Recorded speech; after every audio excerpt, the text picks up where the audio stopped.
Greetings, Megan.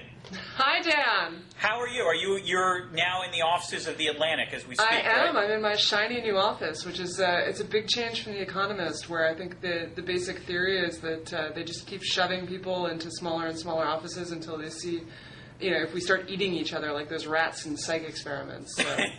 Whereas do you actually have your own office in The Atlantic? I have my own office. Wow. For the first time in my entire life, I am be-officed all by myself. I have a bookshelf. Mm-hmm. I wish you could see it. It's really... I saw your old Economist office, so I'll have to, next time I'm in D.C., I'm going to have to check out the Atlantic office. Absolutely. Come on down. I'll give you the guided tour. I'm a Mac user now. Oh. Yeah, I'm afraid that... and I'm a PC user. Wow. Where's the background music when we need it right now?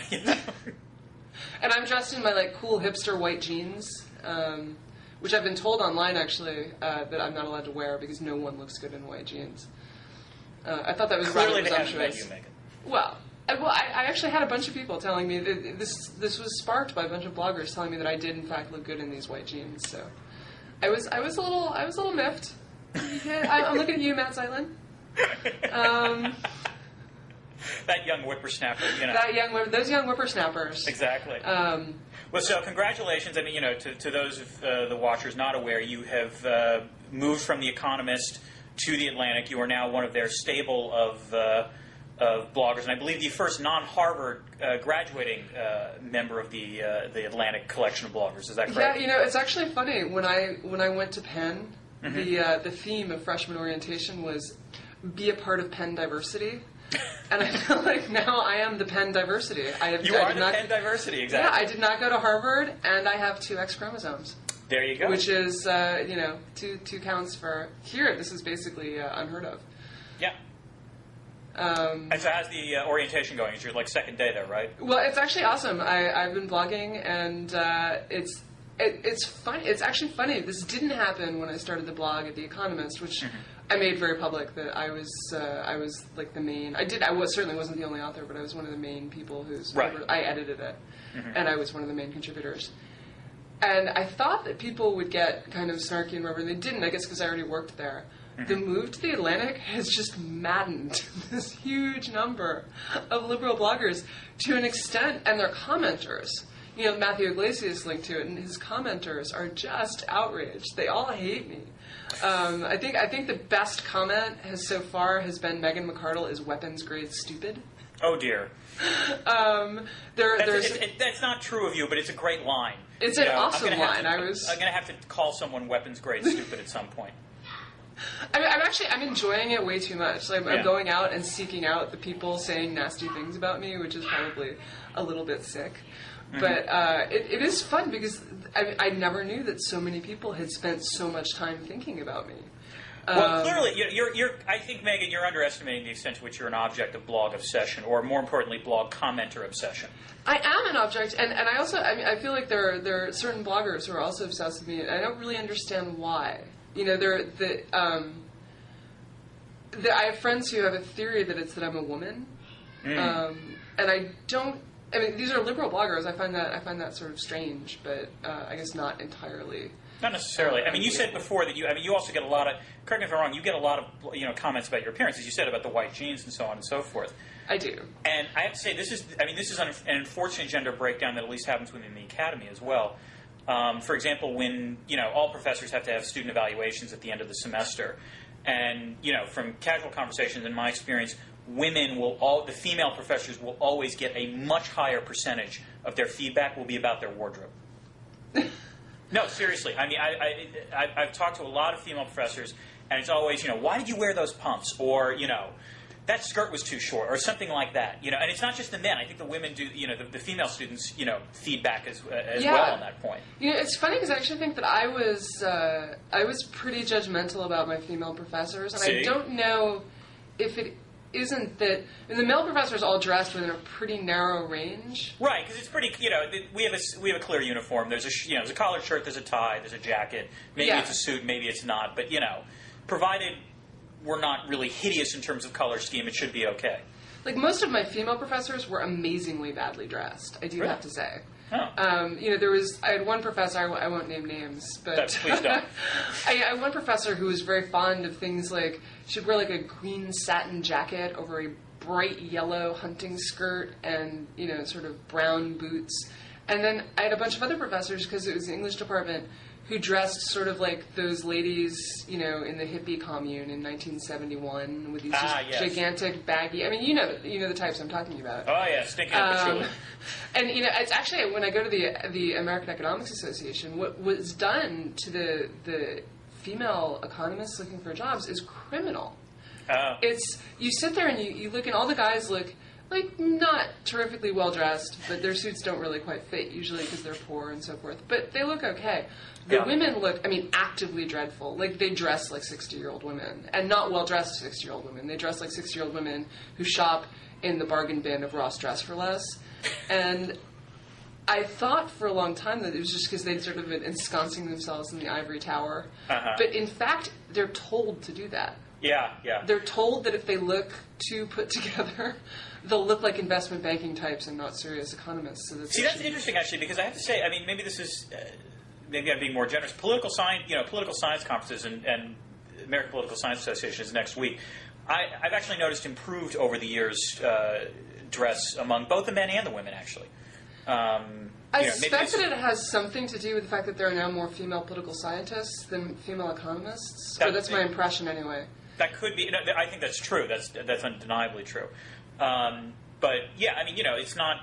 It's not that the dress. They're just better. The suits are more tailored. It's professional without being distracting, I guess would be right. But not dowdy, not actively. Exactly. It's actually it's the first time political I've had scientists are anti-dowdy. Well, that's why you're well known as a fashion plate of the blogosphere. Oh yeah. He said wearing a T-shirt. Speaking of being well known in the blogosphere, I hear you've been getting a little hate on from liberal bloggers yourself. I don't know, not from the bloggers per se, I think, but also from the commenters. But there's been actually a fascinating debate going on. That I think liberal sort of netroots types started a couple weeks ago about the quote foreign policy community end quote, which is I think there's been a lot of hostility among liberal elements of the blogosphere about sort of DC Beltway think tank types who were supportive of the war in Iraq and, in their opinion, have not paid the necessary price for that support. A couple examples, the two most obvious suspects on this are Michael O'Hanlon and Kenneth Pollock, who, Pollock in particular was a pretty big supporter of the war prior to the invasion, and then they came out with this op-ed in the end of July in the New York Times saying, hey, the surge might actually be working. And this set people off like you wouldn't believe. I also think there's been a couple of other examples. Michael Ignatieff wrote an essay in the New York Times Magazine sort of explaining, I supported the war and why I did that. Anne-Marie Slaughter wrote an op-ed in the Washington Post calling for a bipartisan attack on partisanship, which just, that's like red meat. Anyway, this has been, going on. And then over the weekend, Gideon Rose actually was guest blogging at The Economist and took on some of the netroot critiques of the foreign policy community. And there's been a lot of different interventions from Matt Iglesias, from Kevin Drum, Atrios, Glenn Greenwald, and myself, sort of more taking the Rose position. And Glenn Greenwald and I have had a couple of exchanges on basically what is it that the foreign policy community is necessarily guilty of, and what would the netroot contribution be, and so on and so forth. And it's boiled down to a couple of questions of whether or not you think the foreign policy community, the collection of sort of think tank experts, were complicit in the war on Iraq. Should they be assigned blame for getting things wrong? What's the magnitude of that blame? And also whether or not U.S. foreign policy can be categorized as imperial. So I'm going to actually ask a side question, without derailing. But so, what is your opinion of Michael O'Hanlon and Kenneth Pollock? What is your opinion of their opinion that the surge is working? My opinion is not terribly high of that opinion. In part because I thought there was a devastating this Sunday. There was an op-ed also in the New York Times by I believe 7 enlisted NCO soldiers, staff sergeants, and specialists, that basically said, and apologize for the language, give me a fucking break. The surge ain't working.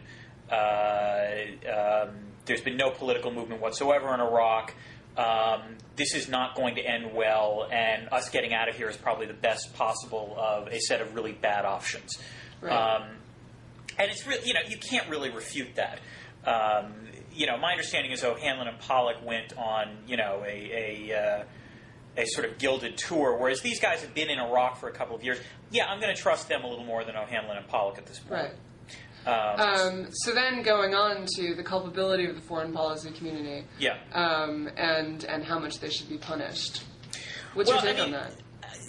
I think did you want to say something, or do you want me to? No. Please. I have mixed feelings about this. I actually do think there should be penalties for getting things wrong. And this is a valid critique that people like Iglesias has made, which is, if you believe in the power of markets, there should actually be a market disincentive for getting something wrong as a pundit and or think tank expert. So I think that's a perfectly valid... I think that is an opinion that will be held by Matthew Iglesias right up to the point where he makes one big, large, bad call. Potentially, in which case you say, you have to judge my reasoning. And it's true. Not to say anything about Matt Iglesias, and I should say I supported the war, which was clearly, in retrospect, a colossal mistake. As did I, again, colossal mistake. And I agree with you that I should take some hit for that. But there's I guess there's a question of, how big should it be? No, and I think that's true. And it's also, if you were right about a whole series of other, policy questions and got Iraq wrong, well, then how do you judge this? I mean, it is sort of a batting average question, although Iraq is a big, is a big question. So I'm sympathetic to that. And I actually do think, and this is where, Greenwald and I have disagreed a little bit, I think, which is I think O'Hanlon and Pollock have taken a significant hit. And I think the hit's only going to get bigger because, in part, of this sort of op-ed that you saw in the Times, and what's going to happen going forward. So I actually think the system is working a little better than the sort of netroot critique is. But there's another sort of separate issue here, which is I'm not sure how much blame you can ascribe to the foreign policy, sort of the foreign policy community of experts for what happened in Iraq, or for supporting the war, which is to say, the people responsible for this are George W. Bush, Dick Cheney, Don Rumsfeld, the U.S. Senate. They are the elected officials, with the exception of Rumsfeld. They were the ones who decided that it was worth, trying to eject Saddam Hussein. They were the ones that had access to all the information. And in the end, they were the ones who cast the votes or made the decisions. I mean, I think they deserve the primary responsibility, is point one. And point two is, I think even if, and I wrote this, even if the entire contingent of the Brookings Institution went to the Lafayette Park, opposite the White House, and decided we're going to set ourselves on fire because we hate, the idea of going to war with Iraq, it wouldn't have made a bit of difference because the political environment in the fall of 2002, when this was going forward, was such that, you had a president with 70% approval rating. He controlled the House. The Democrats were barely in control of the Senate, and all the Senate Democrats were haunted by what most Senate Democrats did in the 91 Gulf War, which is they voted against the war. Right. And any of them that wanted to be president remembered what happened to Sam Nunn when he did this, and he paid the price for it. So, politically the environment was such that there really was no way, I think, that there was going to be, a critique of going to war with Iraq that was actually going to really change debate. Now, you can therefore, I don't mean to absolve the foreign policy community of getting things wrong, but that's different than, what Atrio says, which is, they've got the blood of hundreds of thousands on their hands. That's just wrong. Well, I also, I think I blame myself. I do blame myself for advocating something that clearly was a bad idea in retrospect. But I blame myself more as a voter. That I was one of the... I think people do... I don't know. I think that people are over-ascribing agency. Even... George Bush and so forth clearly wanted to do this, and they chose this course. Mm-hmm. But I also think that people have forgotten how much in 2002 there was this... Brian Kaplan, actually. I think I've talked about this on Blogging Heads TV before, but it's so good that I have to say it again. He's this wonderful syllogism that sort of, I think, really captures a lot of policy debates, and certainly the debate about Iraq, which is that it's this logical fallacy. It's A, something must be done. B, this is something. C, therefore this must be done. Yeah. And I think that people weren't content with Afghanistan. They wanted to do something. Mm-hmm. And Iraq was the thing that we ended up doing. But I think if it hadn't been Iraq, and the voters wanted us to go to war in Iraq in a major way. Yeah, there was majority support for going to war. Not because there was... To be fair, I'm actually going to have a paper, an academic paper that touches on this point. The polling evidence is a little murky on this. There was definitely support for getting rid of Saddam Hussein, and if you ask the question in a stark yes/no way, do you support getting rid of Saddam Hussein through force or not? You usually get majority support. But if you actually expanded the options to include not just doing nothing and going to war, but going to war or really cracking down on inspections, or there's a whole set of other options. Generally, the majority actually supported the middle range options rather than invading Iraq. Yeah. There's a good piece in Public Opinion Quarterly, I think, that actually made this point, which I'll link to. I'll make sure it's on the link on the side for blogging heads. Well, unlike Glenn Greenwald, I will defer to the expert. I was actually reading this and thinking, Glenn Greenwald is a really smart guy and he's a great blogger, but he was doing something that I try not to do, which is tangle with experts on sort of their own territory. Well, because you start getting the terminology wrong. And I mean, again, I think he's got the terminology wrong on imperial, and this is where the academic in me comes out. But I think this is still. I mean, I think I've learned a fair amount from the debate with Glenn because I mean, it's a worthwhile debate, and I think he's right to bring up this question of to what extent is the foreign policy community actually functioning as a useful service? To what extent are those who oppose the war going in still being shut out of the policy discourse? I think that's a fair criticism, and it's certainly something he should bring up. So, I mean, the commenters not so much, but he's a smart guy. What was the best comment you got? What? What was the best comment you got? Oh God, I haven't chronicled them. Nothing as good as weapons grade stupid. I did not get anything as good as weapons grade stupid. No, there was a commenter on Atreus who had a lovely poem actually. Oh, to me. Really? I'll have to link. I think I linked to it, and I can't find it right now. But it was quite witty. I admire wit, and most of the commenters really not so much on the wit. Bile. Not so much on the wit. This hasn't been a lot of profanity, and again, perfectly fair to disagree with me. That's the way this should go, and I do think it's interesting though. I guess again, it's this question of labels because. I mistakenly labeled Glenn as a pacifist in the initial pass on the blog post, and that was wrong. But what was interesting was Glenn said, but why did he do pacifism? It was, he said it was a mistake, but clearly he was trying to lump me in with this, and as an outlaw category. On the other hand, I'm using imperial in a purely, objective, non-judgmental way, which it's not going to work like that. It's a red flag. Term. It's a loaded term, and if the question of trading terminology, then you're actually not going to have as much discourse between the netroots and the foreign policy community. Which, like Greenwald, I think there should be more of this. It's actually, I remember having a debate in college with a guy about who was. I was kind of left in college, but he was really like deep in the Marxist. He headed a Marxist reading group, and. But what was fascinating is he headed a Marxist reading group, so you would think he'd be sort of vaguely erudite. But we had this argument about capitalism, imperialism, and so forth, in which it quickly became clear that he didn't understand what the definitions of capitalism, imperialism, etc. were. And he thought that sort of anything that was American was both capitalist and imperialist. Right.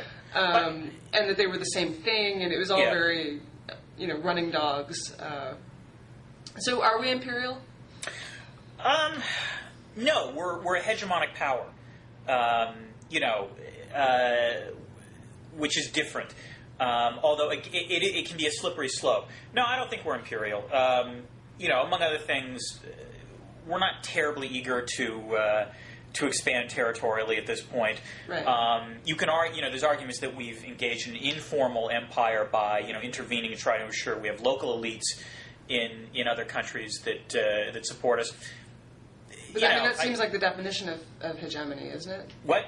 That's partly the problem, which is, a hegemon is simply the most powerful state in the system. That's how I always, think of the. That's how I always think of it. But it's not like other countries aren't doing this as well. So I think ascribing behavior as uniquely bad to the United States is probably incorrect. It's more that we've probably done this sort of thing more often than other countries. And I think Greenwald made this point. I don't disagree with that, but the reason we have is not because I think the U.S. is uniquely imperial. It's because as the most powerful state in the system, we simply have, a wider sphere of interest. And furthermore, there's part of this is that other states in the system do actually still look to the United States to take these kind of interventions, either unilaterally or through the United Nations. So that's obviously been on the wane. And furthermore, I think this sort of behavior has actually been on the wane since the Cold War. We did this much more during the Cold War than we've been doing it recently. The United Nations, is it... What? Did we cripple the United Nations, or has our downfall in Iraq actually brought, making it reascendant? I would say definitely reascended since 2003. Consider the fact that, the other two members of the axis of evil, Iran and North Korea, the U.S. went through the UN for both of those countries. Right. In dealing with both of those countries as a way to sanction them. We're going through the UN on Darfur. So no, I think without question the UN is probably the UN is more a more important forum now than it was in 2003, which is not terribly surprising.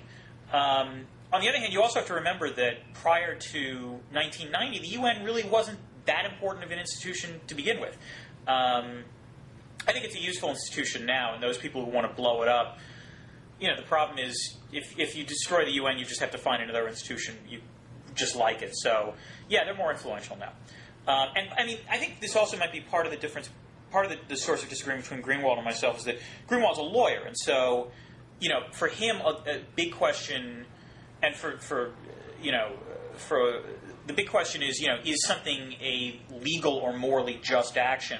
Whereas if you study international relations, those issues matter, but they don't matter as much necessarily because you're studying what states do as opposed to what states ought to do. Right. I think that is a huge, ultimately, I think that's going to end up being a huge problem with the netroots on foreign policy, is that they have too much expectation of what states ought to do, being a driving factor in foreign policy, and it, and in part, it doesn't work that way because you can't be a state that's the only state that's doing what you ought to do, unless you're Sweden and you don't really have a foreign policy per se. You have an aid program. Yeah, if you're a great power and you decide, no, we're only going to strictly do what we ought to do, fine. You'll just have Russia, not only going to the North Pole, but deciding to, intervene in Belarus, deciding to intervene in Serbia. There are other great powers out there that have similar attitudes, shockingly. No. I know it's awful to say that the United States is not the only actor to do this, but yes, that's the thing. So I think it's a broken windows problem in a lot of ways. So, I'm not in any way, again, I feel like I have to keep reiterating this because I know that I'm going to get at least one liberal commenter who's going to be like, Megan McArdle supports, imperialistic U.S. foreign policy, but that I do think that in foreign policy, as with many things, there's a huge problem with the broken windows. And for people who don't know the broken windows fallacy, this is written first by this man named Bastiat in the 19th century, and it's the idea that when, for example, a window is broken, right. People say, "Oh, that's great! Look at all the work that it makes for the glassmaker, the glazier, I guess, installing the new window, and it's good for the economy." Which is, of course, ridiculous because whatever the shopkeeper was going to spends on the window, he was going to spend the money on something else. And so the problem is that you can see the glazier putting the window in, and you can see that economic activity. And what you can't see is the economic activity that didn't happen because we had to divert resources into repairing something that was broken. Right, it's the problem with opportunity cost. You can never view opportunity cost. Yeah. And more broadly, but this is in economics, this is a big problem of within the system, it's hard to see the hidden thing that didn't happen. Yeah. And I think with foreign policy, when people look at the U.S. foreign policy, right, they see our mistakes. The mistakes are very evident. And so the idea of for a lot of libertarians and liberals, the idea of having a U.S. that's out there with an extremely active foreign policy that is somewhat hegemonic and self-interested and so forth looks really bad. Right. Because all they can see is sort of the bad fallout. What they don't see is the things that Russia didn't do because the U.S. has made it not in Russia's interest to go to the North Pole and take on Belarus and get more active in Georgia, et cetera, et cetera. Oh, they did go to the North Pole. No, but like and similarly, you don't see, for example, if we just totally pulled out of the Middle East, which is something that a lot of people want, right? You don't see all of what I would assume now. The Middle East is one of the few places in the world where land is still valuable. The Middle East and Africa, because their economies are so dependent on these natural resources, mostly diamonds and oil. So what we don't see now, right, is all of the border wars that aren't happening in the Middle East and all of the people who aren't getting killed because the United States has made it fairly unprofitable to do that. And you don't see the Russian interventions that aren't happening because we've made it unprofitable or, not a good idea to think about sending troops into Iran, et cetera. Again, this is not to say that, I think let's say a scaled down activism is not necessarily appropriate. And I think, Anatole Levin and John Holtzman have a book called Ethical Realism that I think articulates it. It's the best articulation I've seen of it. So again, it's not that I necessarily don't think this should be an option on the table. I don't necessarily agree with it, but, it'll be interesting going forward. I think I do agree with Greenwald that not necessarily netroots, but, non-mainstream views, particularly those who oppose the war in Iraq, for the right reasons prior to 2002 should be listened to more often now. Right. As I said, I do think the market for public intellectuals might work a little better, or could be made to work a little better. But that said, I actually do think there's also been some learning that's taken place. This came up in a survey by the Center for American Progress on a whole bunch of foreign policy elite types, myself included.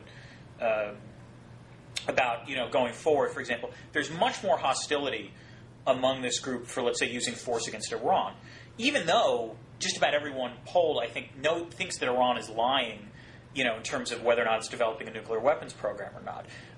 They just don't think force is going to be terribly useful right now, and or after Iraq might have simply completely reevaluated the merit of force. And so I actually think there's some learning that's taken place as well, which netroots, types don't necessarily want to admit as much or are not less willing to acknowledge.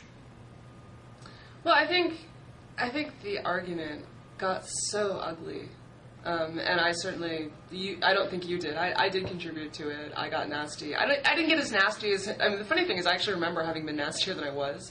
I went back and there was an exercise that some blogger proposed where you would look at what you blogged during March 2003, and I was prepared to be humiliated.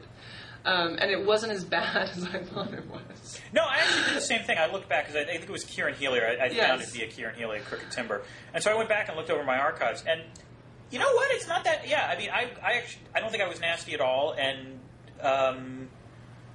clearly I got some things wrong. But, I would invite, people who've blasted me to take a look at what I wrote in March 2003 and, see if I was really terribly out of line. I don't think I was.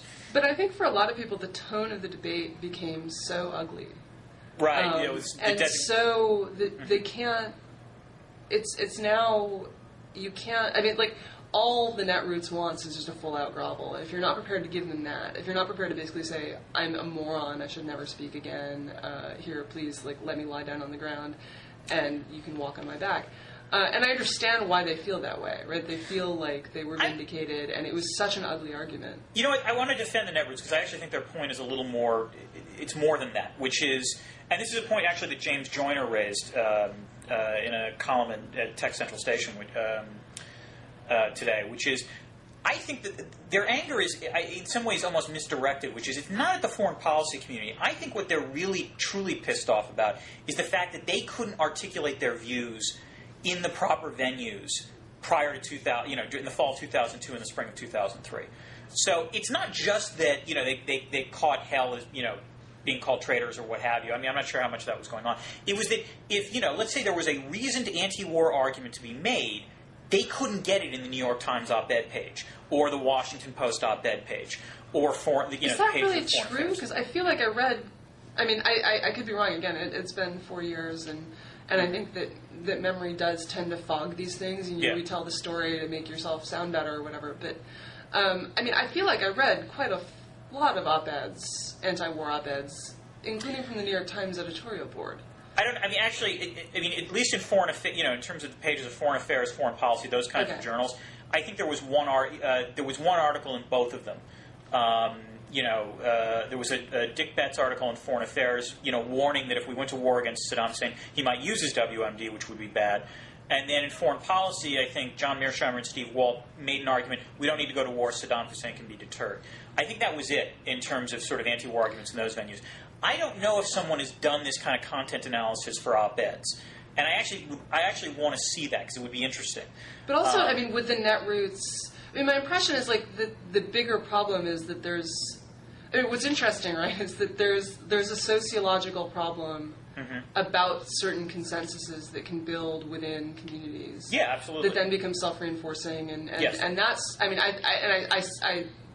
I take it that is a huge part of the critique. And what's interesting, of course, it's part of the critique, but it's also part of their own problem.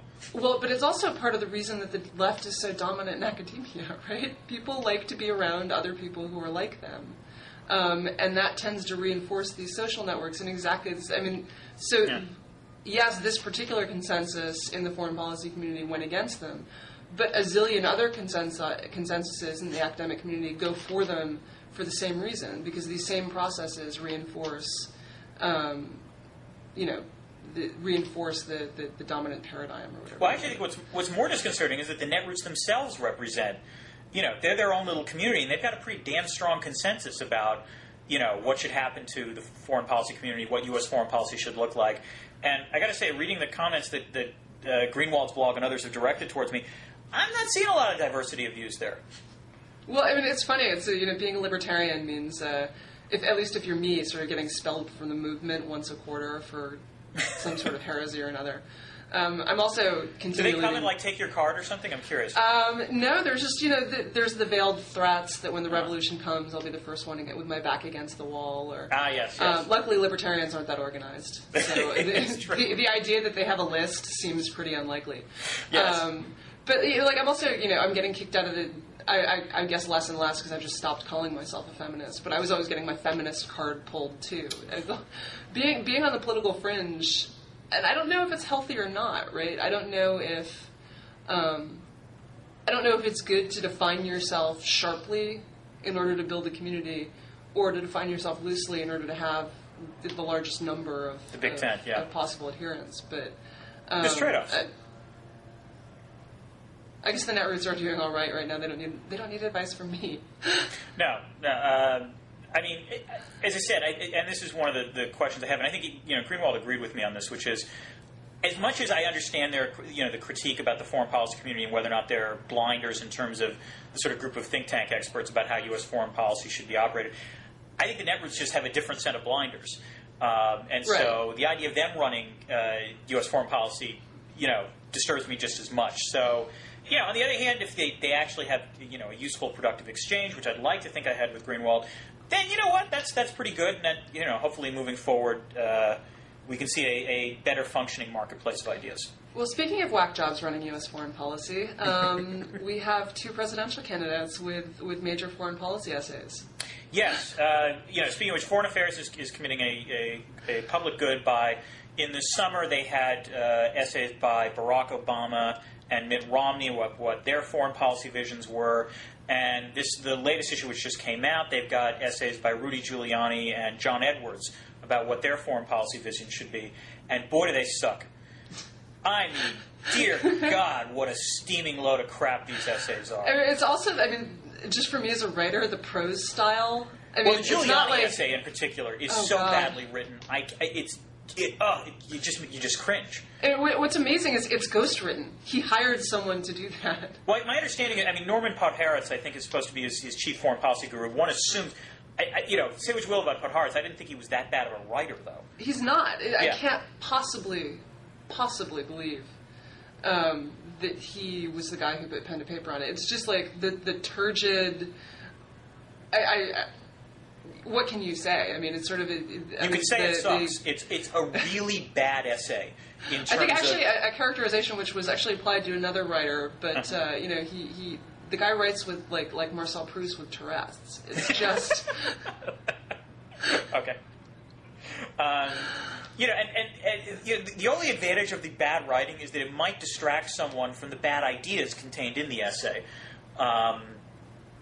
Which is, at one point Giuliani actually tries to make the argument that, Iraq now is parallel to South Vietnam in '73, and, had we stayed in South Vietnam, we wouldn't have lost that war, which is a really, really bad analogy. And just more generally, it's clear that Giuliani is basically espousing a sort of standard neoconservative line about how we should go forward, and let's face it, I'm not sure, and again, this is where I think he's going to pay a price. That might play with the base. It's not going to play with moderate voters. Well, it's sort of like, it's sort of like deciding now to endorse, the Democratic Party just deciding to endorse socialism. Now that the neocons are completely and thoroughly discredited and are sort of at the nadir of their popularity, Giuliani decides to pick them up and try to rehabilitate them. I mean, the reason I don't want him to be president is that he's crazy. But I didn't realize he was that crazy. Yes, I have to admit, Matt Iglesias, I think, did have the pithiest summary describing the essay as, quote, batshit insane, end quote. And I think that's true. And actually, again, this is, I think, evidence that the conventional wisdom, foreign policy community, what have you, the consensus has shifted. Giuliani got a lot of crap in the blogosphere for this essay, and not just from the netroots. I mean, just about everyone who looked at it thought it was really bad. I think the only exception was Thomas Barnett, who thought it was a decent essay, but I think he's a Giuliani advisor as well, which makes me wonder if he wrote the essay, actually. I'd like to be able to do that, ghostwrite things, and be like, this is pretty good. Is it sock puppetry if, as a blogger, you ghostwrite something and then in your own name say, hey, that was a great essay? That's an interesting question. I don't know. I think I did that by implication on my blog. I used to link all my stuff from The Economist and be like, we say this. But I also you had the disclosure that you were probably writing a lot of it. But no. I think people sort of... I assumed that people figured out that if I linked to something from The Economist, it was a better than 50% chance that I'd written it. But I have to say, as bad as the Giuliani essay was, part of the problem was it overshadowed the Edwards essay, which was not as bad, but not really good either. The Edwards essay just struck me as this kind of like it had been written by the marketing department at Colgate. Sort of, we need a new name for it, a better name. What was the thing about Re-engage. Power?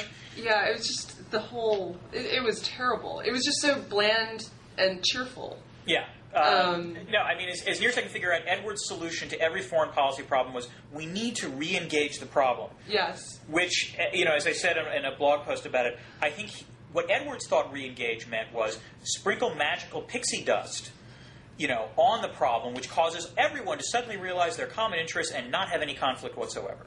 Well, I mean, that was the thing, right? Like, you just reminded me of those people in HR who think that every problem can be solved with a really great team-building exercise.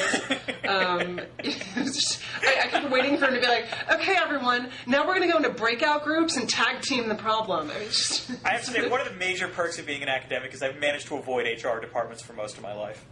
I remember at one point having about $1 million worth of consulting talent sitting in a room for a team-building exercise that consisted of, for an hour and a half, I'm totally not making this up. These are network engineers who are installing, who are basically building the computer systems for the nation's biggest banks. Mm-hmm. And we're sitting in a conference room in teams of 3, making boxes out of construction paper in order to test our team-building skills. Wow. What was completely weird was that I was making this with 2 other people who I was on a team with at the bank I was working at. And, so there's no different from our ordinary day, except that when, in our ordinary day, we made things actually happen that you would want. And not, we generated things like computer programs rather than little construction paper boxes. Which might be a little more on point. Yeah, I could see that. That's the general sensation that I got from this. This essay. And I have to say, I think the Obama and Romney essays were a little bit better on the whole than both of these, but they weren't much better. I mean, they were partially bland, and part of that might be the problem with the exercise itself, which is if the candidate himself or herself is writing or is seen as the author of this piece, it's got to be relatively bland. Otherwise, you're going to raise hackles. And I mean, say what you will about Giuliani's, it wasn't bland. It was just badly written and stuff that's going to bite him. Giuliani is the man who is bold enough to be like, yeah, no, I'm going to go in and screw up around. I will be that stupid. Yes, that's right. So so we have two. We did this the last time we dialogued, but I do want to close with one thought. Okay. I want to close with one thought about this, which is I do think what Foreign Affairs might want to do next time. I mean, I assume Hillary Clinton's going to have an essay in the next issue, and maybe McCain or something. I actually think what was more useful because they did this in 2000 as well, but they didn't have the candidates write anything. Instead, they actually had the advisors write things. So Condi Rice had an essay, Bob Zellick had an essay, I think Steve Walt and Laura Tyson had essays as well. Those were actually more interesting and much better written, I would add. And that might be something that would be more useful going forward. I would love to see that on economics, too. I completely agree. That would be actually a great thing to have on economic policy. So far from what you know, we've got an economics blogger and a foreign policy blogger. Let's rank you rank the candidates on their foreign policy. I'll rank them on their economic policy. We've got basically the top 6. Oh wow! I want to. Let me put it this way: I only rank the 4 that I've seen. Have foreign affairs essays because it's not fair to Hillary and to McCain. And bear in mind, I didn't like any of the essays. Yeah, I don't like any of the candidates. I don't want to vote for them. Yeah, it makes me sad to think about. I will give Obama the nod, I think, mostly because I think Obama had the same problem Edwards' essay had, but a little less. At least he didn't repeat the word re-engagement constantly. And so there was a little less of the magical pixie dust. Romney's essay, I don't think was that bad. I think it was a little too Manichaean. How do you pronounce that? Is it Manichaean? I think. Manichaean, view of the Middle East. Edwards and then Giuliani. Giuliani was easily at the bottom. So what about economic policy? Economic policy. Well, I mean, part of the problem, of course, economic policy is that it's multifactorial. Yeah. I will give the Giuliani healthcare plan, which is his first major economic policy. It's not awesome, but it's also not bad. I have to say, and just personally, Barack Obama's chief. You're just saying that to get Ezra Klein's goat, right? Oh gosh. Well, no. What it is one of the commenters pointed out, is that I'm sort of like that little girl in 7th grade who, when she really likes a boy, she goes up and kicks him to let him know that she cares. So I'm as many of the commenters on liberal blogs have already sussed out. I'm just desperately, hopelessly, eternally in love with Ezra Klein, and I'm just trying to get his attention. Ezra, why won't you love me? And somewhere in Brazil, Ezra feels a movement in the force. As if a million voices cried out at once and were silenced. Yes. So I'll give Giuliani okay points, but with the caveat that, as all New Yorkers know, he is crazy and should never, ever, ever be allowed anywhere within a zillion miles of the Oval Office. Okay. Actually, he's crazy in ways that didn't so much matter for New York City. Right. But really matter. He's also, he does have sort of, I don't want to say fascist tendencies because it's an overword. He has extreme authoritarian tendencies that I don't think we need any more of in this country right now. I have to say, it is striking how, regardless of political affiliation, anyone who comes from New York and lived in New York during the Giuliani era says this. Can I push you a little bit on this? Because there's one thing that bothers me, which is, say what you will about Giuliani when he was mayor of New York. The city in the year 2000 was a much more pleasant city to be in than in the year 1990. I mean, doesn't Giuliani deserve any credit for this? Well, okay, so here's part of the question. Okay. One of the major, huge things that happened was crime. Right. And there is still an ongoing controversy over whether Giuliani and his police chief were adherents of what's called the broken windows theory. Right. Again, we're back to broken windows. This is a different broken windows theory. This was popularized by, I believe, James Wilson. Yeah, James Wilson, right. And the notion is that if you allow sort of low-level crime, that creates an atmosphere of lawlessness that encourages other sorts of crime. So they cracked down on extremely small infractions. They also, they did sort of good stuff with information technology. They started making precinct commanders responsible for reducing crime and punishing those who didn't. And, However, there was also what economists would call a secular decline in crime in the United States.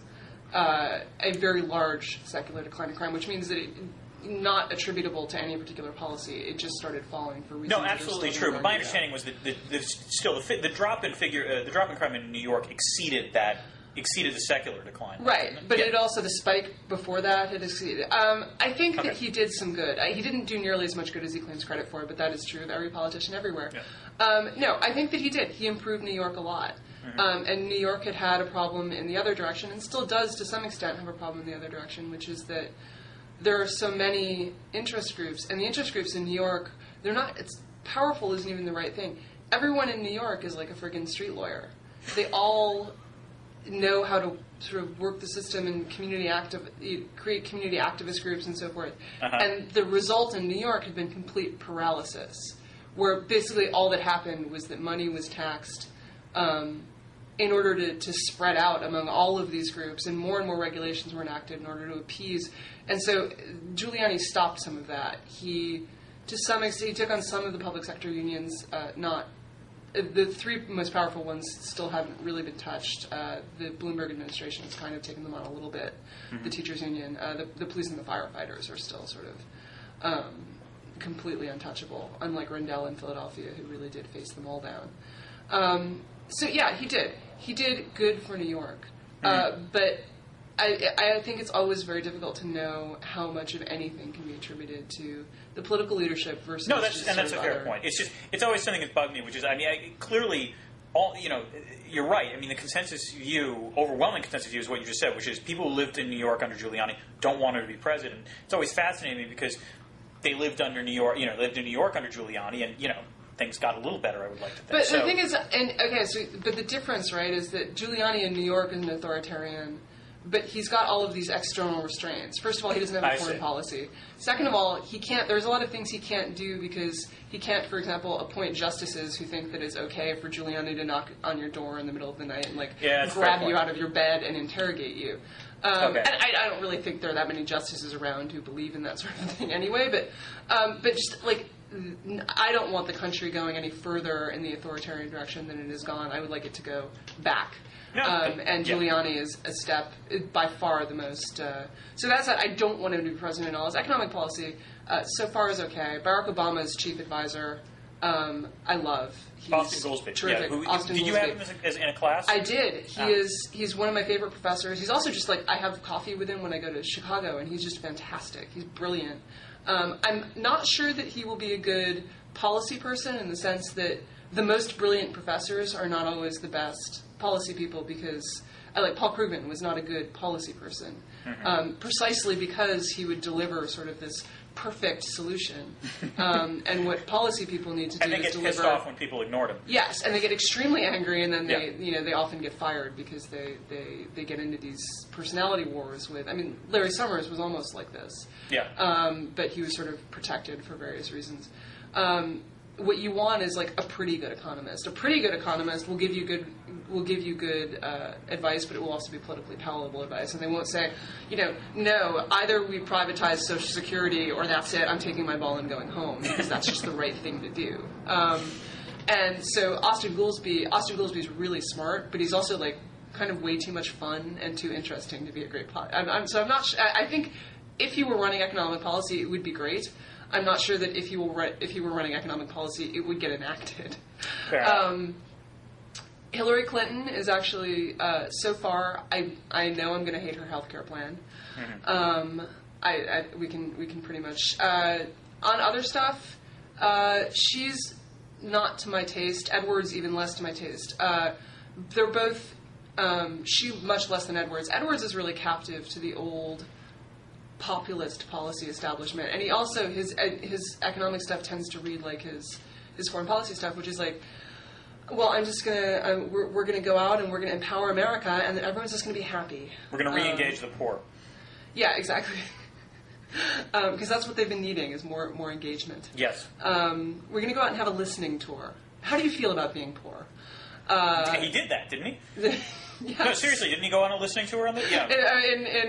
In New Orleans, I believe. So Edwards is probably at the bottom of my heap. I would probably rank it, Obama, Giuliani, then Romney, McCain, then Clinton, then Edwards.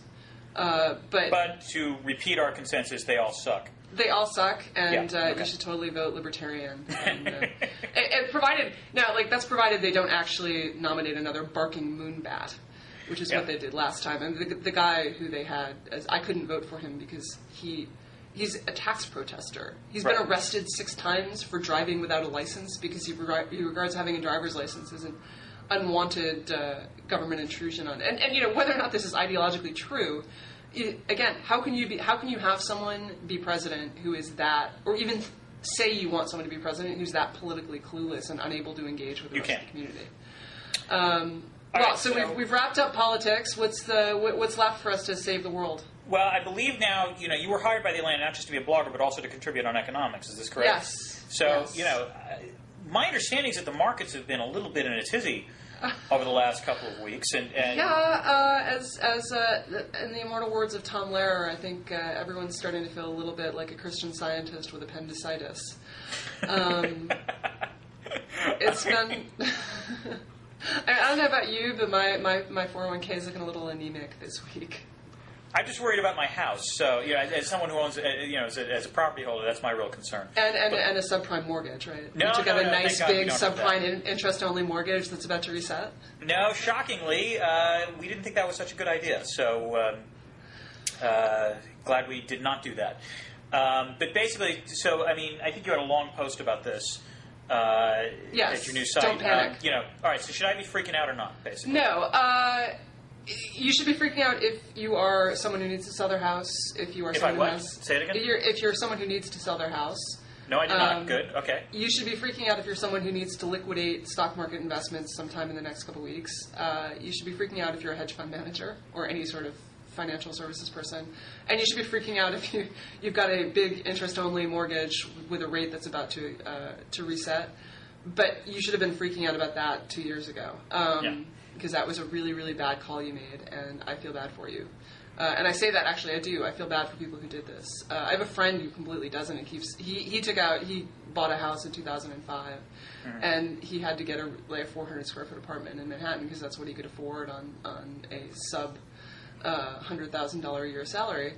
And so now there are all these sob stories in the paper about people who took out, bought a lot of house and are now about to lose their houses. And he's like, I just don't feel bad for them. I did what I had to do. And but he's single. And the real thing is that I just think people, they engaged in wishful thinking. But these people are going to not only lose their homes, their credit's going to be destroyed. This is really a terrible, terrible thing that happened. And I was telling people on my blog 2 years ago, people were like, well, how do I can't afford to buy a house unless I take out this mortgage. And I was like, well, then rent. Because this is not a good, taking out interest-only mortgages is a really bad idea. And I also know people who managed to sort of skate it. They refinanced in time. But to be fair, if you had taken out an interest rate only mortgage in, let's say, 2002, that would have been the right move at that point, wouldn't it have been? Yeah, but those mortgages were barely available in 2002. The interest-only mortgages was a response to this credit bubble. Yeah. It was a response to, first of all, this huge appreciation in house prices, which meant people couldn't afford as much house, and then lenders who just wanted to shove loans out the door in order to make profits, in order to make their earnings look good.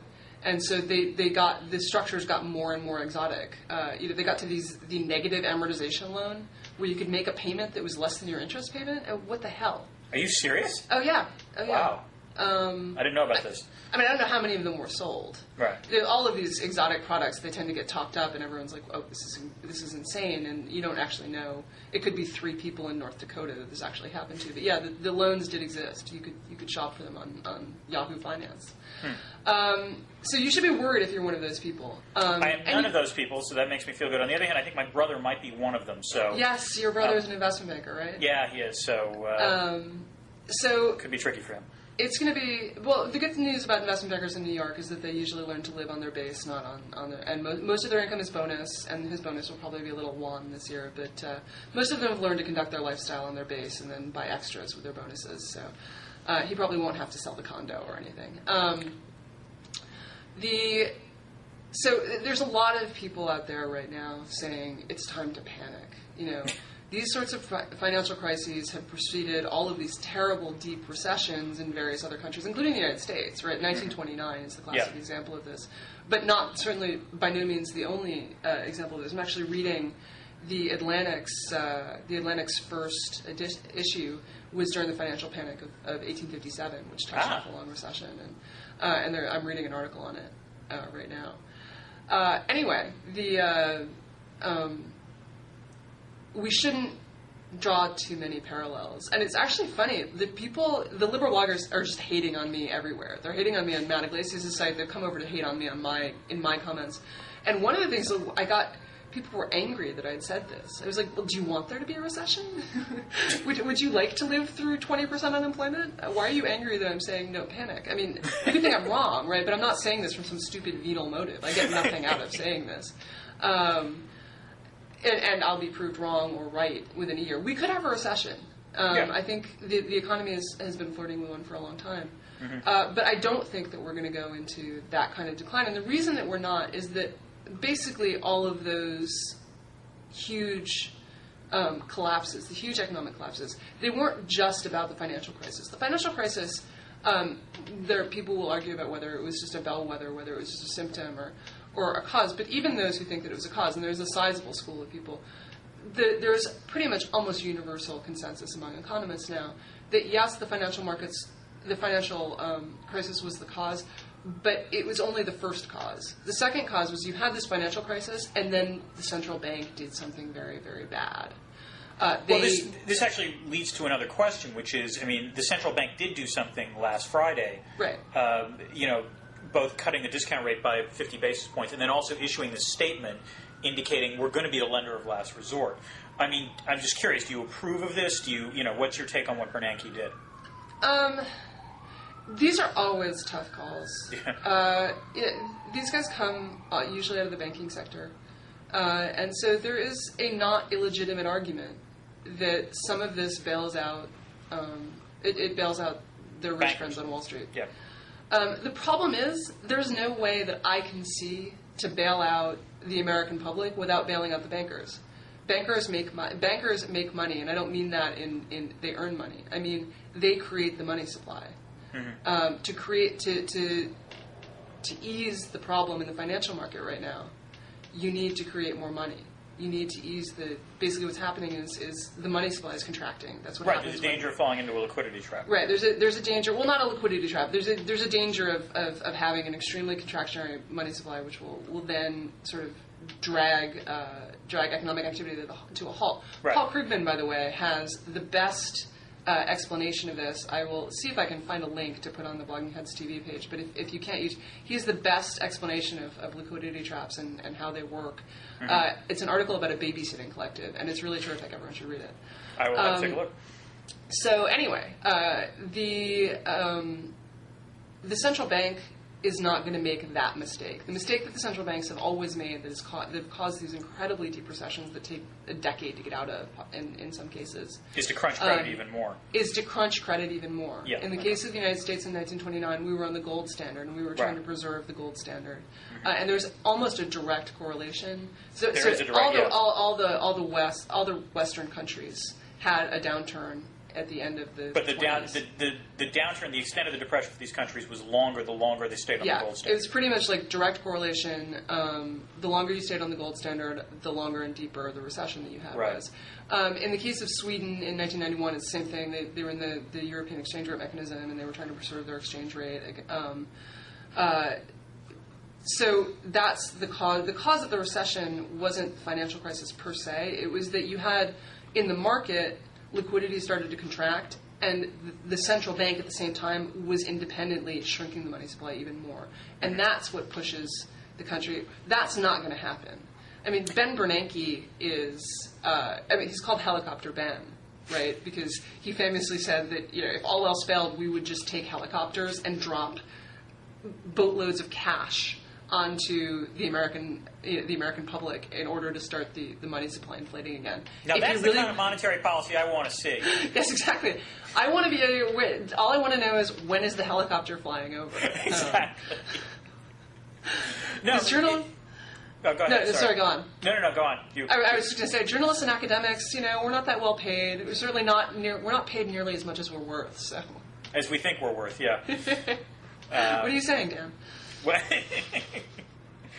All right. On that note, I think we've hit our hour mark almost exactly. So, okay. Well, thanks for the. Do we have any pithy, amusing anecdotes from the blogosphere to clean up with at the end of, or should we just say sayonara and? I think we should say sayonara and end on a grace note. And once again, congratulations on your move. Well deserved, and even if you might be getting the negative comments, I'm still a big fan. Oh. And likewise, one of my favorite bloggers. Thank you. And hopefully I'll see you soon. Okay, we've made the Blogging Hits commenters rich, so take care. Cheers.